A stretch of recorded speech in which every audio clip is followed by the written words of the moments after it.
Hey, architecture firm owners and emerging leaders.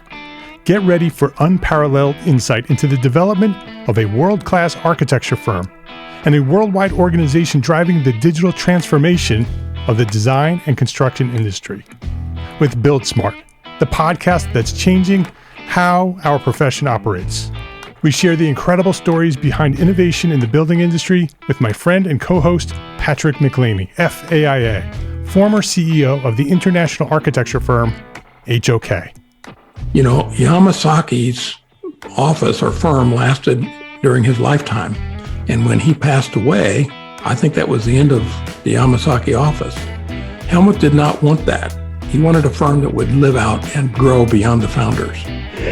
In Season 1, discover the untold stories behind HOK's meteoric rise, from 150 employees in St. Louis to a powerhouse with over 1,900 staff members and 27 offices worldwide. You know, they weren't as polite as the Kojima people. That was just boom. And anytime you have a creditor, whether it's Kojima or the bank, that wants their money, unless you can raise money someplace else, you are out of business. Bankrupt. And hold on tight for Season 2, where Patrick takes us on a new adventure as chairman of Building Smart International, shaping the future of digital transformation in the design, construction, and operation of built assets. Ian Howell, Ken Harold, and I, Ken was my technical representative from HOK. The three of us took a tour of Europe of 5 cities in 5 days. Very busy time. Simply follow the link in the show notes to subscribe to Build Smart now and uncover lessons that will transform you and your architecture firm.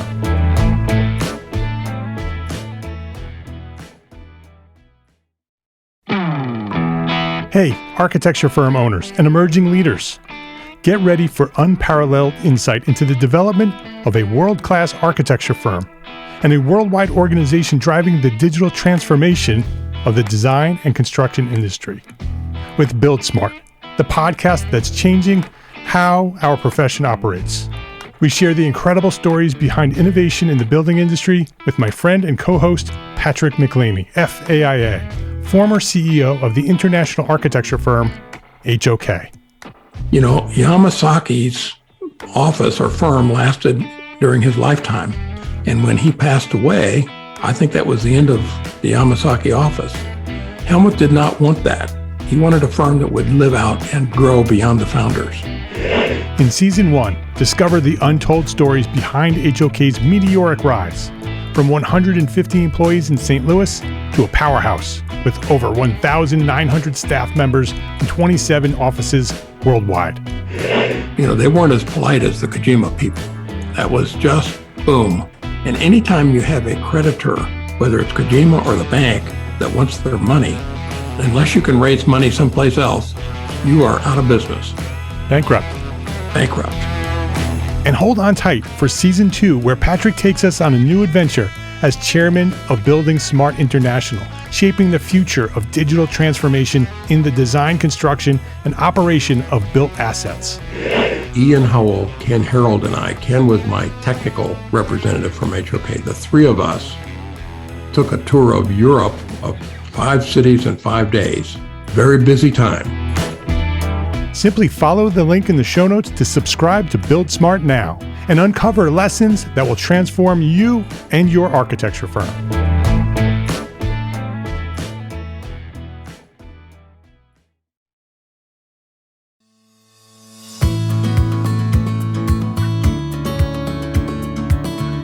My name is Mark R. LePage, and you are listening to Entree Architect Podcast, where each week I speak with inspiring, passionate people who share their knowledge and expertise, all to help you build a better business as a small firm entrepreneur architect. Kari Sebern, welcome to Entree Architect Podcast. Thank you, Mark. I am so excited to be here and to dive into the conversation. This will be fun. This is a topic that I am passionate about. I built my entire firm on this topic, sort of the living an integrated life and how do you do that as a professional? And so that's the topic that we're planning on talking about. We'll see where it goes. That's how it goes around here with podcasts at the Entree Architect Podcast. But let me introduce you. Where art and science merge in the company of practical dreamers, that's where you'll find Kari Sebern. She's a structural engineer and founder of Vector Collaborative based in Panora. Is it Panora? Am I saying that right? Panora, Iowa. She's a relationship curator, a podcaster, a certified yoga instructor. She's fluent in steel and concrete masonry and timber design, and she's passionate about doing life differently. And I wanted her on this show because she's doing life differently. She's a licensed civil engineer. She's a structural engineer, and she's got a family, and she's an entrepreneur, and she's a podcaster. She's doing all these things, and she's living a happy life. And so I wanted to talk about that because I too am doing similar things, and I know there's a lot of people out there who are listening right now who are struggling with that. Who are struggling with finding that balance between life and work. Well, there really is no balance, and I'm sure we'll talk about that. But the integration of life and work. And so let's talk about that a little bit. But before we do that, I want to know more about you. I want you to go back as far as you want to go back, share your origin story, who or what inspired you to do what you do today, and share that story to where we are now. Okay, well, thanks, Mark. Yeah, thanks for the great introduction too. You're welcome. I guess maybe I'll go back to being a kid. So it's me and a younger brother, and our parents raised us very equally. So it wasn't boy girl.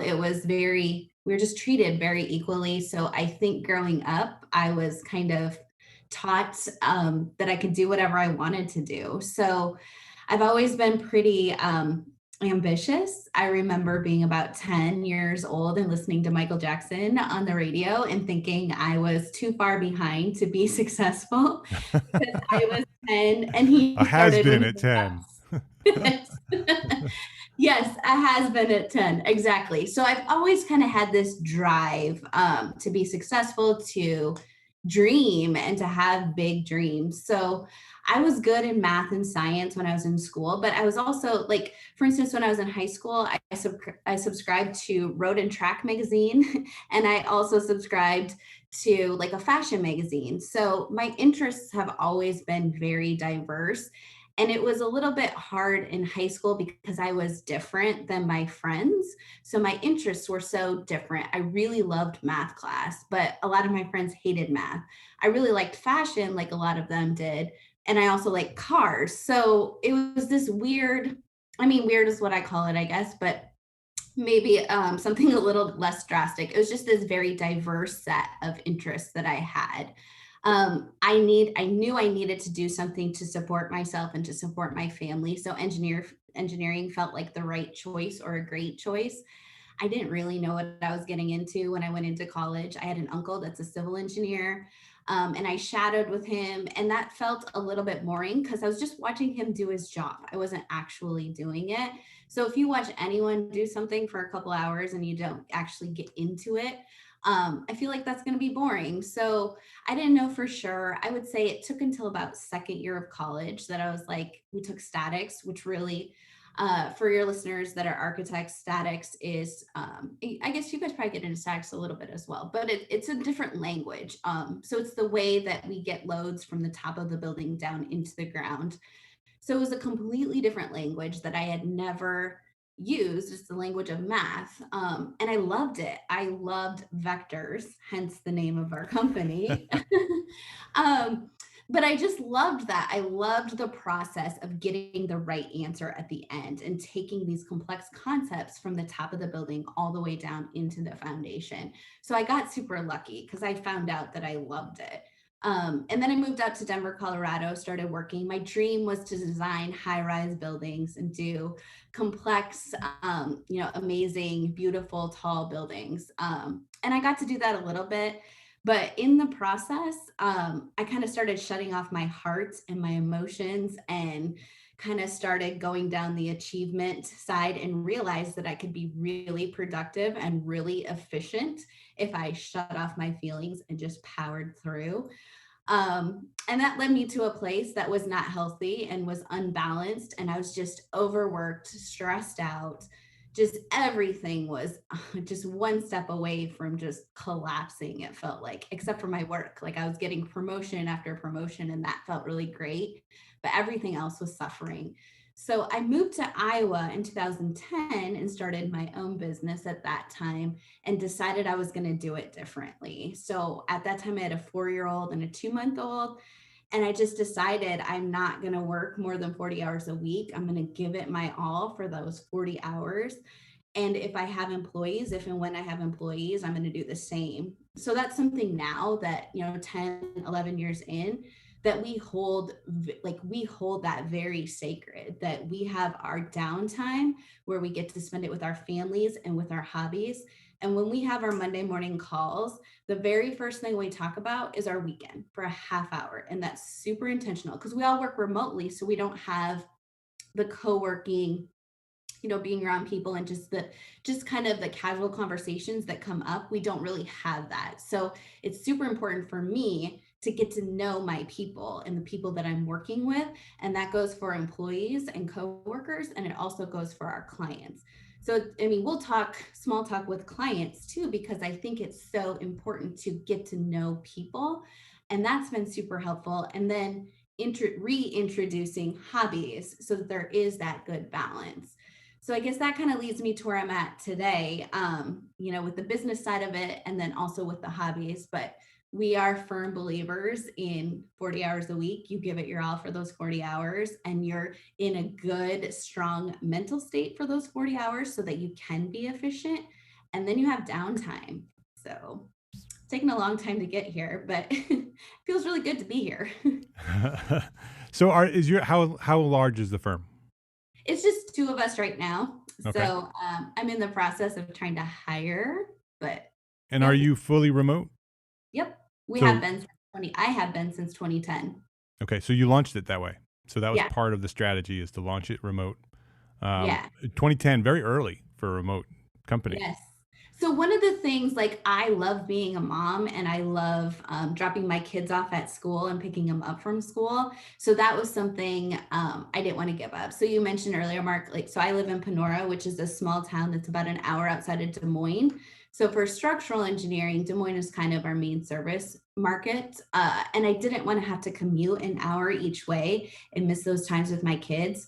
So I figured if I could kind of combine that and work from home, I can take a break from 8 to 8:15, take my kids to school, come back and work, and then take another break from 3:15 to 3:30 to spend that 15 minutes with my kids. So even like this morning, my kids were here for 40 minutes before school, and I sat down and had a cup of coffee with them, for 20 minutes and just talked about things. And I feel like those moments when we're fresh, are so valuable and so great for just forming those relationships with our friends and with our family. So I didn't want to give that up by going someplace physically and being there for 9 hours a day.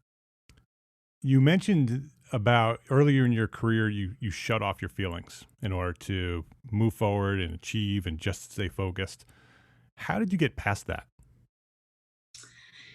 I think it's almost coming to a low where you recognize all the other things are out of balance. So one thing that happened to me, I don't know, I was probably in my mid 20s. I was a young mom.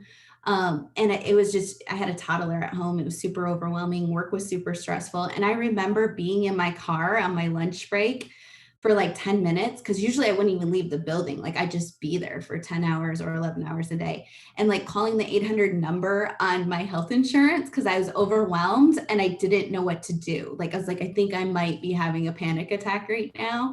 Yeah. And I don't know what to do. And the best resource I had at that time was the 800 number on my health insurance card. So, that was probably a low point for sure.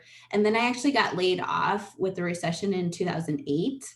And I was 7.5 months pregnant at the time. So really my whole identity was thrown up in the air at that moment in time. So I ended up staying home then with my kids for a little bit. And I think that time gave me a lot of soul searching of, okay, when I start doing this again, it always felt like it was a reloading period. But it was when I start doing this again, what am I going to do differently so that I don't get into that low, unbalanced state again? Was there anything specific you did when you decided, okay, I need to shift the way I'm doing things? You said you made a decision And so that was the first step, is I'm going to do this differently. Was there a plan? Did you write a plan? Was there some sort of process that you went through in order to make sure that you didn't fall back into that old habit? I think the process of getting to a healthy space was luck and God, honestly, because it's like my business grew at the same time that my kids were. So we're growing. So I was full time business wise as soon as my kids were in school. But I think where the action comes in for me is being an advocate for maintaining that schedule and that balance. So just protecting that time and that space so that I don't get unhealthy. So the growth to working full time, like that just kind of happened. And I wasn't really intentional as far as like a roadmap of what it's going to look like. That all just organically happened. But I've always, since that point, been a fierce protector of, okay, I can't work more than this amount of time, and I need to have some other outlet as far as hobbies and spending time with friends and stuff. Let's take a break to thank our sponsors for their support of this episode. BIM can be important for your next project, but it's not the only thing you need for your next project. That's why it's important that 95% of manufacturers who offer free BIM files on AutoCAD also offer another type of data or information that your project may need. That means 95% of the products with BIM also have CAD files, are in a specification, in a patented spec wizard, or may have product information to help you make the right selection. So stop going to a site with just BIM and go to AutoCAD.com to get everything you need for your next project for free and without registering. No cost, no credit card, no email. It's free. That's AutoCAD.com, ARCAT.com. When building a business you're passionate about, it's easy to feel like there aren't enough hours in the day. And if you're doing all the invoicing and accounting on your own, you're probably spending time on work you don't love. FreshBooks is built for business owners like us. It's the all-in-one accounting software that saves entrepreneurs and freelancers up to 11 hours a week. That's 11 hours that you could spend nailing a client pitch, designing your next project, or building your business as an architect. From preparing, sending, and following up on invoices, to tracking and managing expenses, to processing online payments, FreshBooks automates and simplifies all the tough and annoying parts of running your own business. So try FreshBooks for free for 30 days. No credit card required. Go to entrearchitect.com/freshbooks and enter EntreArchitect in the How Did You Hear About Us section and get more time back to build the business you love. That's entrearchitect.com/freshbooks. Please visit our platform sponsors today and thank them for supporting you, the EntreArchitect community. So you said that you're in the process of growing. You're looking to hire. You have 2 people now. You want to get bigger. You want to grow the firm. Are there things that you're putting in place for that culture to be established in the firm? Because that is a deliberate, specific culture that you want to build in the growing firm. Are there things that you're putting in place to make sure that your staff also lives that healthy life? Yeah, no, I'm so glad that you asked that, because we have a thing. So my employee, she's also super into yoga. So we pay for yoga memberships for both of us. And that's what we'll do moving forward. So it's almost like a mental health benefit. So if someone likes, going to the gym, or maybe they like rowing classes, or maybe they're into karate, whatever that is, we have an amount allotted. And that's every month we contribute to that, because that's so important to have those hobbies. And I think sometimes, especially when you have younger kids, it's really easy to give up those hobbies and to kind of forego the things that make you, the things that you're passionate about outside of work and your kids. So that's one way. If someone's paying for that membership, it's one way to make sure that that is in place and staying there.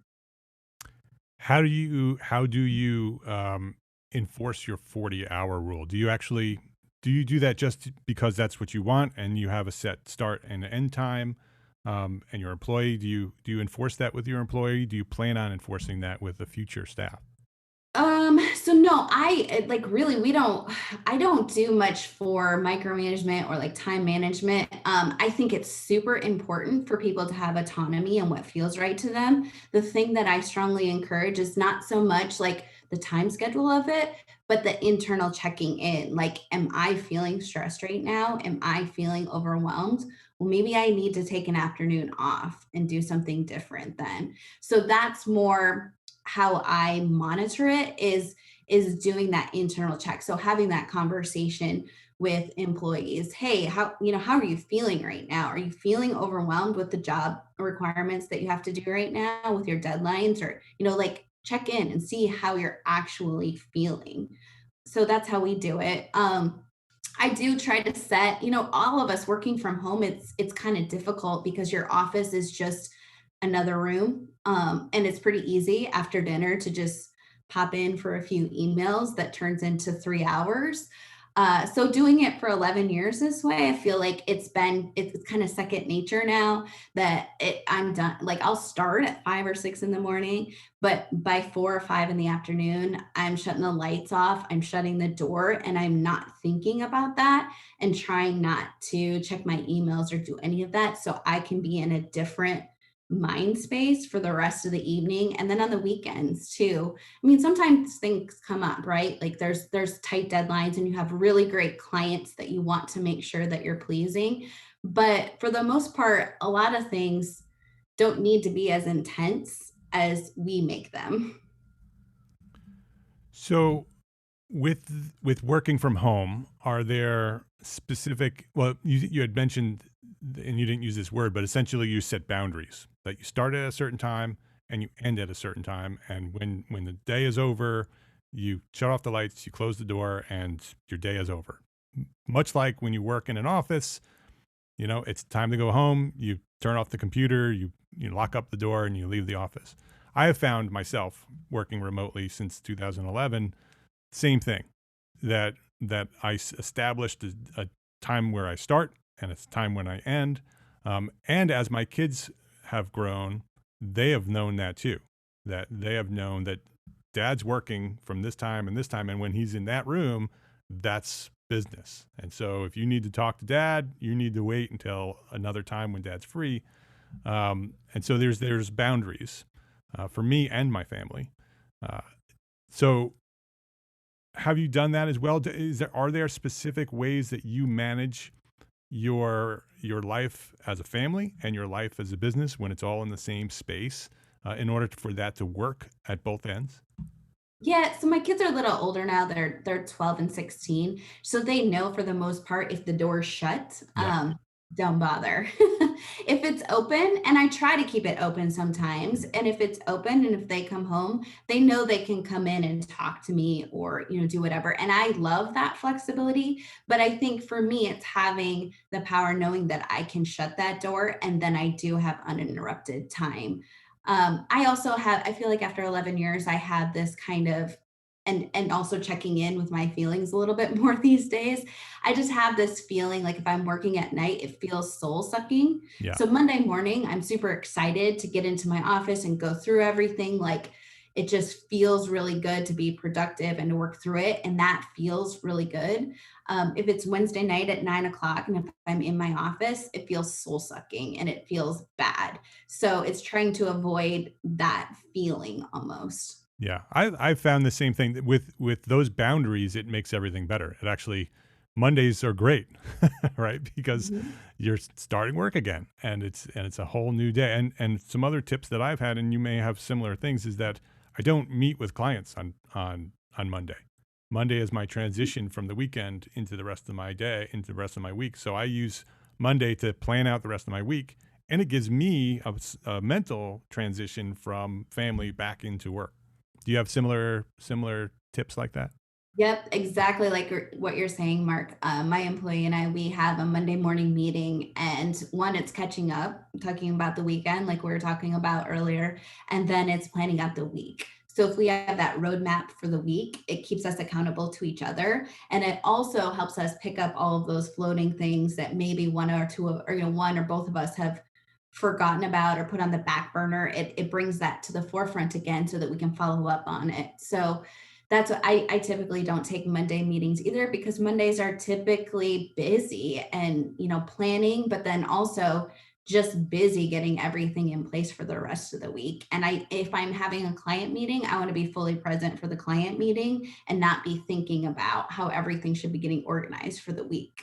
Yeah, it actually makes Mondays fun. So you look you look forward to those Mondays because you have that opportunity to catch up and talk about your weekend and do all those things where you sort of used to feel guilty about that when you were in work and you went to work and you were working on Monday and everybody sort of spends half the day talking about what happened during the weekend, but you're sort of doing it, you know, breaking the rules by doing that. You're not working. You're supposed to be working.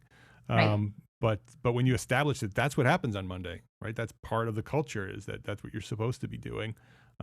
It's better. It's mentally better. What about with clients? Do you have any um, ways of sort of setting those boundaries with your clients? Do you set expectations very early on that, after 5 o'clock or whenever you end your day, that you're not available until the next morning or during the weekends, that weekends, I don't meet weekends and you can't get me weekends? Do you have any sort of those boundaries with clients?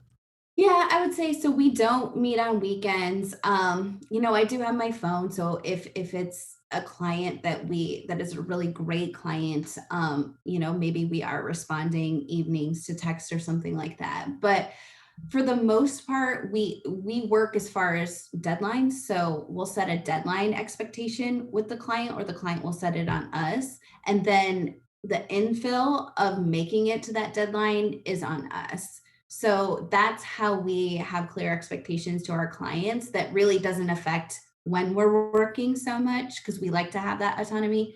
But we'll say, okay, in 2 weeks, we'll have construction documents for this job to you.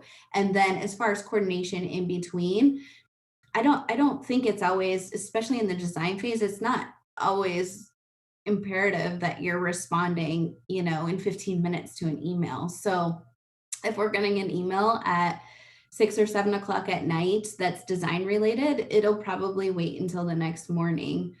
Construction is kind of a different animal, right? And we know that and we keep that in mind. Sometimes the people out in the field need answers immediately because there's 20 people waiting on one decision. So that gets treated a little differently.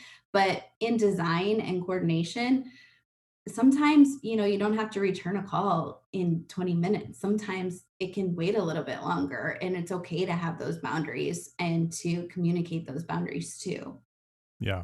I think setting those expectations at the very beginning of the relationship, the business relationship, so they know what is allowed and what's not allowed. And you need to be, as a business person, also consistent with that, right? You can't respond to an email really quickly one day and the next day like, well, it's the weekend, I'm not responding during the weekend, because you've established that as that's how you do business. And so setting up and being consistent with what you've set up is really important. um, if you There are lots of architects right now and other design professionals who are in the process of setting up their new firm, um, and many of them are going to build remote businesses. And that's the structure they're going to use. And they're going to build what you built 10 years ago. You have lots of experience running a remote firm. Is there one specific piece of advice that you could give a new startup architect or new startup engineer who's going to build a remote studio, uh, that they absolutely need to make sure they get this right? What would you suggest to them? Well, I think it's hiring good workers, right? Like good employees, good architects, good engineers, and establishing that trust up front so that you don't have to micromanage, because autonomy is an amazing gift, especially for an employee. Like I've been in the employee's shoes of someone that was a micromanager and someone that gave me a lot of autonomy. And if you trust your employees, you should be able to give them that autonomy and trust that they're doing what they're doing. The other thing that I always encourage is you have a direct, like, their output. So the output that they're giving, their work, their deliverable, if that's good and if that's being achieved on time, then you're good, right? If that's good quality and if you're meeting deadlines, then you're good. How that employee gets to that point, and if they're working at 10 o'clock at night or if they're working at 6 o'clock in the morning, that really shouldn't matter to you as a boss. It's really just whatever works best for them, right? Like, I think we all want to create atmospheres for our employees that help them to perform their best. And it doesn't have to look the same as what yours does. It could look different. I think the big thing is trust. And at the very beginning, just really checking into those deliverables and making sure that they're good quality, technically sound, and meeting those deadlines. And once you do that a few times, then you have that trust set up, and that's your employees are going to appreciate that so much and probably stay around longer because they have that autonomy. Yeah, I think that is one of the greatest benefits of having a remote studio is that flexibility. And if you try to establish a firm that doesn't have that flexibility, but still a remote firm, it will fail. It will absolutely fail. You have to give them that because you'll go crazy trying to micromanage them from a remote area. It's not going to work. And so giving them that autonomy to do the work when they want to do the work is important. But what's most important is that they do execute on, hit the deadlines, do the things that they said they were going to do. Do you have specific systems in place to be able to communicate what needs to be done and when that work needs to be delivered? Yeah, so we set our deadlines and then work back from there and infill accordingly. So there's an app, I think it's the Harvest Forecast app, where you can do kind of pipeline scheduling. So just fitting it in there, and as long as we're meeting our deadlines and as long as things are progressing, then we know from a profitability standpoint and from an income standpoint that we're billing at the right rate because we're meeting that deadline. We know what the fee is for that job. So I don't track hours that much which is a little contentious sometimes, I guess. But we really just base it on, here's our proposal, here's the deadline. So this is going to take about this many hours. So here's how much time you have to do that. And if you meet that benchmark, then we know that we're getting the profit that we need for that job. So really that's the main thing, is setting those deadlines and making sure that fits with the hourly schedule that we need to maintain. As we wrap up here, one final question. What's one thing that a small firm architect can do today to build a better business for tomorrow?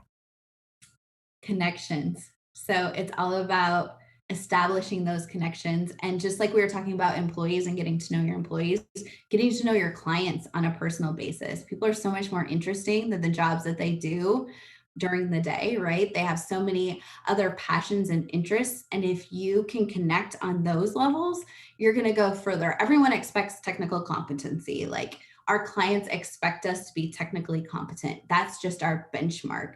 And beyond that, just really getting to know your clients and what they're passionate about is going to take you to the next level, because they're going to actually enjoy working with you.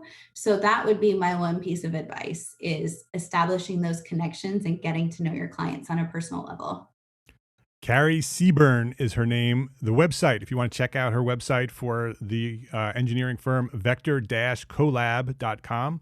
We will have links to that in the show notes. Also, she's a podcaster. Go check out the Unboxing Project. We'll have a link to that also in the show notes, The Unboxing Project. What do you talk about on the podcast? So it's all about diversity in STEM, so science, technology, engineering, and math. And just interviewing different people. It's also an opportunity for kids to go to one place and see people that maybe they can resonate with, to dream about their own career someday. Love it. The Unboxing Project. Go check that out. How about social media? Anywhere that you focus your time on social media? We are all over LinkedIn, and we're also on Instagram and Facebook. So what should they look for? Vector Collab or the Unboxing Project or Kari Sebern? Vector Collab and the Unboxing Project are both on all of those. Kari Sebern is a little bit, maybe doesn't post as much. All right. That's a tip right there. All right, Kari, thank you. This has been a fantastic conversation. I think this is one that many people are struggling with right now, trying to find that integration of work and life. it's an ongoing struggle for professionals to find this integration, and I think now more than ever, it's essential because remote studios are the way firms will work, and whether they are integrated in a hybrid with a physical location somewhere, or whether they are purely remote is here to stay, and it is a way that we are going to work from this point forward. And so the lessons that you've been able to share here and the advice that you've given is invaluable. So thank you for coming on today and sharing your knowledge at Entre Architect Podcast. Thank you so much, Mark, for having me. It's been a blast. If you liked this episode of Entre Architect Podcast, please share a rating, write a review, and share a link to this episode with a friend. That's how you can help grow Entre Architect Podcast. Thank you to our sponsors, ARCAT and FreshBooks, for their support of this episode. Links to all our sponsors and all our resources that we discussed today are available at the show notes for this episode, found at entrearchitect.com/podcast. Entre Architect is a member of the Gable Media Podcast Network. Gable Media is curated thought leadership for an audience dedicated to building a better world. That's you. Listen and subscribe to all the shows at gablemedia.com. That's GABL media.com. Go there now. And check out Entre Architect Academy membership. Ready to edit business resources for architects, live monthly business training for architects, a supportive architect community, and simple systems. Our new business system program developed for you, the small firm entrepreneur architect. It's all waiting for you right now at Entre Architect Academy membership, including AIA continuing education learning units. Yep, they are there too. Entre Architect is there for you. Come join me and hundreds of your entrepreneur architect friends. Visit entrearchitect.com/join to enroll today. Thanks for listening today. Love, learn, and share what you know.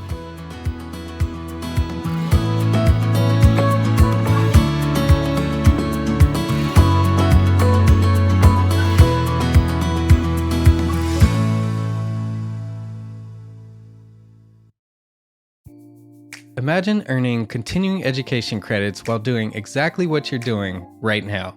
Well, you can. Gable Media has revolutionized the way you earn your continuing education credits with a groundbreaking approach. Forget running around town and scouring the internet for credit-worthy courses. Fulfill your CE requirements effortlessly by listening to engaging podcasts just like the one you're listening to now.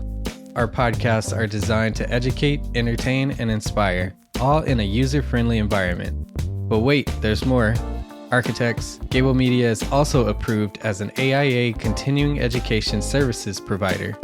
Upon completion, we handle everything, from reporting your hours directly to the AIA to storing your certificates in your personal Gable Media profile for your self-reporting needs. So follow the link in the show notes and start earning your credits in the most innovative and entertaining way possible with Gable Media. Attention architects and creative minds, get ready to supercharge your brand with Build Your Brand, the podcast that's unlocking the secrets of branding success for creatives. Hey there, it's Mark Arlepage, founder of Entre Architect, and I'm inviting you to join my friend, architect marketing expert Jeff Eccles at Build Your Brand podcast, where he explores the captivating stories of the world's top brands and transforms their lessons into powerful moves for small firm architects and creatives like you. In Season 1, Jeff shares the thrilling tale of Southwest Airlines, where he dissects their journey to the summit and distills it into strategies tailor-made for you. It's important to keep in mind that companies like Southwest compete in the real world, just like you, and face real-world challenges, just like you. You might be surprised at how similar those challenges are to the struggles that you grapple with on a day-to-day basis. Don't miss out on your blueprint for success. Subscribe, tune in, and let's build your brand together. You may have noticed that the very best brands in the world are also known for having somewhat unique corporate cultures. That's often the glue that holds everything together when they encounter those rough spots. We don't do it because it inconveniences the passengers to whom we are primarily dedicated, the short haul, frequent flyer. Follow the link in the show notes to subscribe to Build Your Brand today. Remember, no matter the size, the journey's the same. Your brand's journey to the top starts here.